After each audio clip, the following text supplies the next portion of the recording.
An unsettling scene on Longboat Key earlier tonight. A viewer sending in these photos of dead fish washed ashore. She says she found hundreds of them just in the middle of Longboat.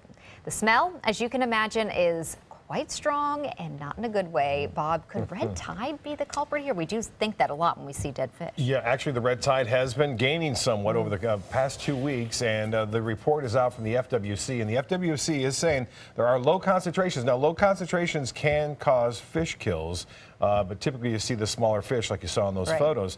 And it may be growing too, because the recent report is from last week. Let's go look at the map here and show you what's been going on with the latest report. And you can see the areas in yellow indicate the low concentrations, and that is 10,000 to 100,000. Again, 100,000 of them per liter, 100,000 cells per liter. So that can, as I said, cause some fish kills, and we are getting some reports out on Longboat Key, and you can see those locations. They're up near Longboat Pass and also right there near New Pass. Well, earlier I said tonight, actually fall starting on Wednesday. It's starting on Thursday. I'm just wishful thinking, I guess. We're hoping it was started a little earlier, but the temperatures are going to stay warm. The summer is ending. Equinox, meaning equal night for everyone. Everyone gets about 12 hours of light and 12 hours of darkness across the planet Earth here, and the sun's direct rays are right over the equator. They're heading southward as far as those direct rays go. Well, the tower cam showing the sun going down tonight with a nice sunset. Perfect look right there from our tower cam as the clouds are moving in from the Gulf of Mexico. Not a lot of rainfall around the coastal locations today, but boy, some big storms inland. And get a look at this beautiful picture by Val. Suncoast sunset, beautiful reds there. As you see, the sun was just going below the horizon. And Cindy Desmond getting a nice shot as well. And I like this one. This is Fred Seeger doing some skimboarding. That's not Fred, but he got that shot of a gentleman out there doing some skimboarding with the light waves moving on shore. Well, we have a trough of low pressure, a line, if you will, of low pressure that kind of separates the warm, moist air from the drier air. Let's say drier. It's still hot over here, but with lower humidity, it doesn't feel too bad. And Julia is still kind of spinning, the remnants of Julia along that trough of low pressure. Still some storms firing up near Ocala, stretching southwestward down to near Pinellas County. I expect to see more isolated showers popping up in some coastal locations, so don't be surprised by a little downpour in some of the areas near the coast overnight.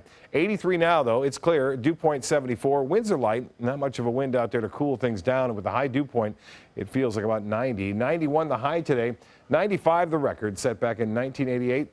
No normal high at 89 degrees. So we still stay pretty warm right now. As I mentioned earlier in the newscasts, we have usually a front move down mid-October. A cold front usually moves on in, so we'll see how that plays out. No rainfall to report today officially at the airport, but some areas in Highlands County, 4.5 inches of rain fell in the inland areas. 75 now in Jacksonville. Orlando had their fair share of heavy rainfall today. 84 in Key West, and temperatures much warmer where it didn't rain. The water temperature at 88 degrees, but look at this, all in Highlands County, 73 in Avon Park, 73 in Sebring, and 75 again into Port Charlotte for a low tonight, 73 in Northport. A little bit warmer right on the water. We're expecting low temperatures into the upper 70s, Longboat Key, Anna Maria, even into Braden, and temperatures will stay above seasonal averages there. Well, in the tropics, 2 storms to talk about, but no threat to the U.S., but this could be a problem for Bermuda down the way.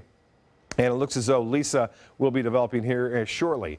Tropical Storm Carl will turn into Hurricane Carl, we do believe, by Thursday, and then head off toward the northeast, possibly missing Bermuda. It could stay on the right-hand side of Bermuda, and they're hoping that happens.